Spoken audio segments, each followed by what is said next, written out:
Jemaat GKI Kasih Solo mengubah kebiasaan yang sudah terlanjur menaun memang bukanlah perkara yang mudah, apalagi kalau itu menyangkut suasana hati dan menyangkut apa yang kita yakini. Seperti halnya misalnya ibadah. Jemaat GKI pada hakikatnya adalah jemaat yang konservatif. Ya, jemaat yang conserve, artinya jemaat yang suka memelihara apa yang sudah ada. Tidak mudah untuk berubah. Di satu sisi, konservatif tentulah sangat baik, karena orang yang konservatif adalah orang yang punya pendirian dan bisa dijadikan patokan atau acuan saat terjadi perubahan atau ketidakpastian. Namun di sisi yang lain, bersikap konservatif adalah suatu sikap yang buruk, khususnya jika hal itu dikaitkan dengan hal-hal yang keliru. Hal-hal yang keliru akan dianggap menjadi wajar dan bahkan dianggap benar kalau orang tidak bersedia untuk dikoreksi. Bahkan kesalahan itu dipertahankan terus-menerus. Contoh, waktu kita pengakuan iman rasuli, kita mengaku iman kita dengan menutup mata. Nah, itu salah. Karena pengakuan iman bukanlah doa. Apalagi pengakuan iman sekarang kita lakukan dengan posisi duduk. Karena kita melakukan ibadah melalui media YouTube. Beribadah dari rumah tidak sama dengan menonton konten YouTube. Jangan berkebaktian sambil mengerjakan kegiatan lain. Beribadahlah secara utuh dari awal hingga tayangan berakhir. Jangan skip-skip tayangan layaknya Anda menonton konten YouTube lainnya. Pastikan Anda berpakaian rapi sebagaimana layaknya Anda berangkat ke gedung gereja. Dalam survei Litbang GKI Kasih Solo tahun 2020, BPMK mensinyalir bahwa ada kecenderungan yang kuat bahwa banyak anggota jemaat telah menjadikan ibadah sebagai tontonan. Apalagi media yang digunakan adalah lagi-lagi YouTube. Yaitu media yang memang sengaja diciptakan untuk menjadi sarana informasi dan hiburan. That's it. Gereja hanya sebatas kegiatan informasi dan hiburan. Bikin konten paduan suara virtual lah, bikin konten renungan yang menarik pemirsa lah, termasuk bingung mikirin topik bina iman hari ini. Itu adalah kekeliruan yang sangat berbahaya.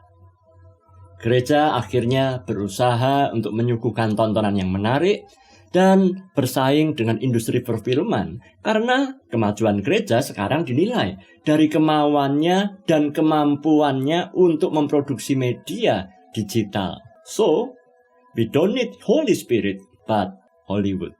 Orang Kristen terdorong untuk menjadi penonton yang pasif. Orang Kristen menjadi orang yang soliter.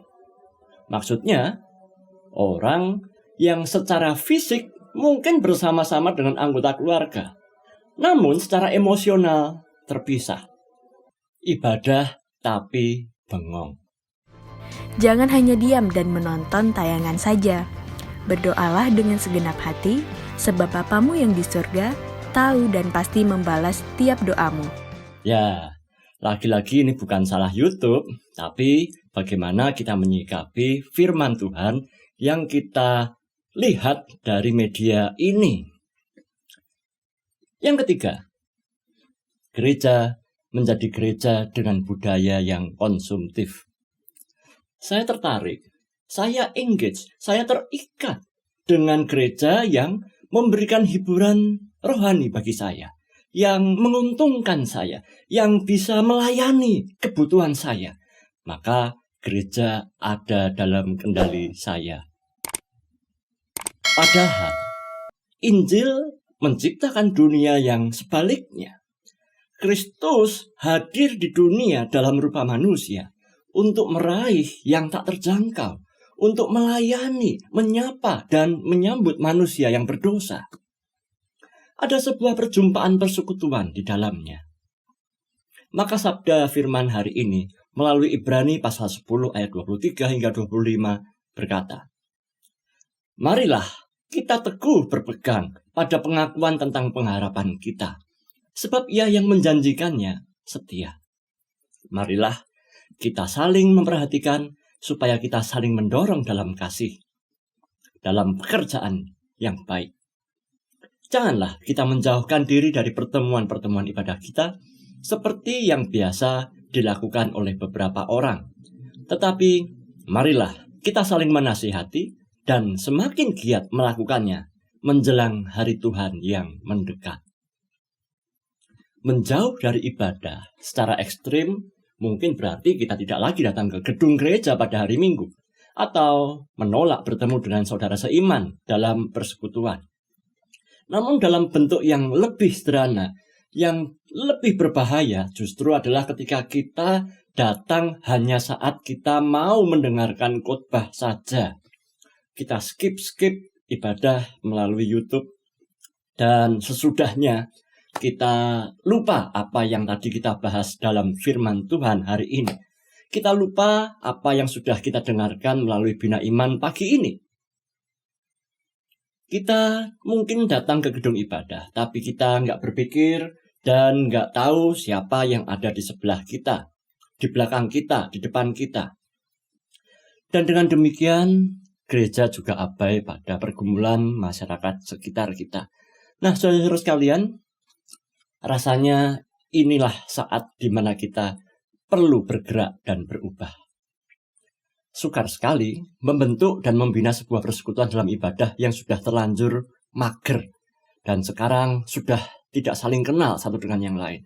Kalau Anda datang ke gedung gereja setelah pandemi ini, kita akan melihat banyak orang yang baru, wajah-wajah yang tidak kita kenal.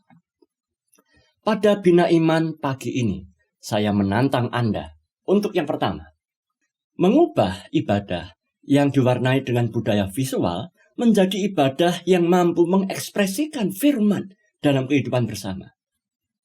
Sebab pada hakikatnya, Alkitab yang kita baca, kertas bundel ini, aplikasi digital yang dapat diinstal ini, hanyalah benda mati.